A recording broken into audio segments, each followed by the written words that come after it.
ఒకటి మనం గుర్తించాల్సింది ఏంటంటే 10 సంవత్సరాలు నాకు ఎదురు లేదనుకుని పోయిన మనిషి ఒకేసారి ప్రజలు ఇచ్చినటువంటి మ్యాండేటరీ తోటి ప్రజలే చెప్పిర్రు ఆయనకి, నువ్వు నీ ఇష్టం వచ్చినట్టు చేస్తున్నావు, ఏకపక్షంగా వ్యవహరిస్తున్నావు, నువ్వు ఏకపక్షంగా వ్యవహరిస్తానని నడవదు, అందరితో మాట్లాడి నిర్ణయాలు తీసుకోమని చెప్పి ప్రజలు ఆయనకు స్పష్టంగా చెప్పారు.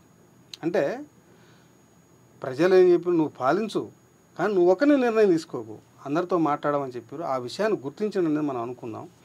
అయితే ఆయన పార్లమెంటరీ పార్టీ సమావేశంలో చెప్పినట్టుగా అందరితో సంప్రదించి నిర్ణయాలు తీసుకుంటే సంతోషకరమైన అంశం. ఇంకొకటి ఏంటంటే ఏదో ఒక మేరకు ప్రజలకు మంచి జరిగే అవకాశం ఉంటుంది. లేదనుకో తన బుర్రలో పుట్టిందే ప్రభుత్వ నిర్ణయంగా మారితే అప్పుడు ప్రజలకు మేలు జరుగుతుంది. మేలు ఎట్లా జరుగుతుంది? ప్రతిదీ కౌంటర్ చెక్ ఉండాలి. ఇవాళ ఏం జరిగింది? గత 10 సంవత్సరాలలో 55 రూపాయలు ఉన్న పెట్రోల్ 100 రూపాయలు దాటి ఫస్ట్ ఇమ్మీడియట్గా ప్రజల మీద పడ్డటువంటి ఎఫెక్ట్ అది. రెండోది రైతు చట్టాలు. రైతు ఆర్థికంగా బలోపేతం కావడానికి బదులు భారతదేశంలో రైతు చితికిపోయాడు. అందరూ అన్నదాత, రైతన్న, రైతే రాజు, ఇవన్నీ మన నినాదాలు మాట్లాడుతున్నాం. కానీ ఏ ఒక్క రైతు బాగుపడి ఏది ఒక వ్యాపారవేత్తలైనటువంటి అంబానీ లాగాను, అదానీ లాగాను, లేకపోతే మఫత్లా లాగాను, టాటా లాగాను, లేదు మన పక్క టౌన్లో, మన టౌన్లో మనకు ఇత్తనాలు అమ్మే ఒక సావుకారు లాగాను సుఖమయ జీవితం గడుపుతుండా, ప్రశాంతంగా 4 డబ్బులు సంపాదించుకోగలుగుతుండా.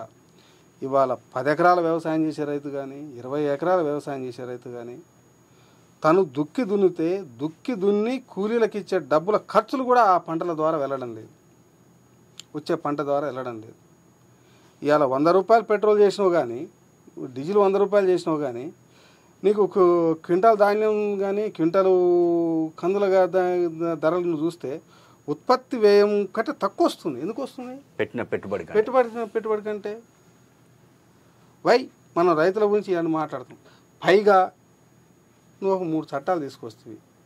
పంజాబ్లో పండించుకున్నటువంటి రైతు తీసుకొచ్చి ధాన్యాన్ని కన్యాకుమారిలో అమ్ముకునే రైతు ఇచ్చినట్టు ఆ ట్రాన్స్పోర్ట్ ఖర్చులు భరిస్తారా? కన్యాకుమారి పంజాబ్ల కంటే రేటు కన్యాకుమారిలో తక్కువ ఉంటుంది. ఎక్కడ ఉన్న రైతుకు అది సాధ్యమైద్దా? అంటే ఏం చేసినావు? మొత్తాన్ని వ్యవసాయాన్ని కార్పొరేటీకరణ చేసే ప్రయత్నం ఆ చట్టాల ద్వారా తీసుకొచ్చినావు. ఇలా రైతులు రోడ్ల మీదకి వచ్చి ఢిల్లీని దిగ్బంధించాల్సిన పరిస్థితి వచ్చింది. ఇవాళ నేనేమనుకుంటున్నా అంటే ఇవన్నీ చూసిన తర్వాత అయ్యా నువ్వు ప్రధానిగా నువ్వే ఉండొచ్చు కానీ నిర్ణయాలు మాత్రం అందరిని అడిగి తీసుకో అని, మైనారిటీలో ఉన్నది కాబట్టి మెజారిటీ నిర్ణయాలు తీసుకోవాలి. ప్రతిపక్షాలను కూడా గౌరవించు, అందరు చెప్పిన మాట విను, పార్లమెంటరీ స్టాండింగ్ కమిటీలు వేయి, నువ్వేమన్నా వచ్చినప్పుడు ఆ కమిటీలు చెప్పిన మాట విను. స్టాండింగ్ కమిటీలో లేకపోతే కౌన్సిల్స్, పార్లమెంటరీ జాయింట్ కౌన్సిల్స్ వేసి వాళ్ళు చెప్పిన మాట విను అని ప్రజలు ఆయనకు చెప్పిర్రు అనేది ఈ తీర్పు ద్వారా అర్థమవుతుంది అనుకుంటున్నాను.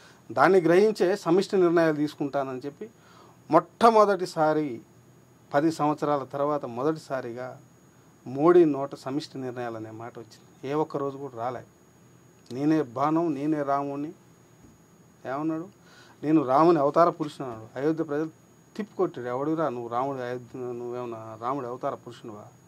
నువ్వు ప్రజల్లో భాగం, నువ్వు మనిషివే, నువ్వు రాముడికి అవతార పురుషువేం కాదు, రాముడికి నువ్వు భక్తులే, మేము భక్తులు, గట్టనే ఉండి నెత్తికి కొమ్ములు ఎక్కించిపోకని చెప్పారు అయోధ్య ప్రజలు. స్పష్టంగా ఫైజాబాద్ నియోజక ప్రజలు చెప్పారు. అది గుర్తించాలి. అది ఇప్పటికీ గుర్తించలేదనుకో మళ్ళీ డౌన్ కాంగ్రెస్ కంటే ఘోరంగా స్టార్ట్ అవుతుంది. మళ్ళీ నెక్స్ట్ వచ్చే ఎన్నికలు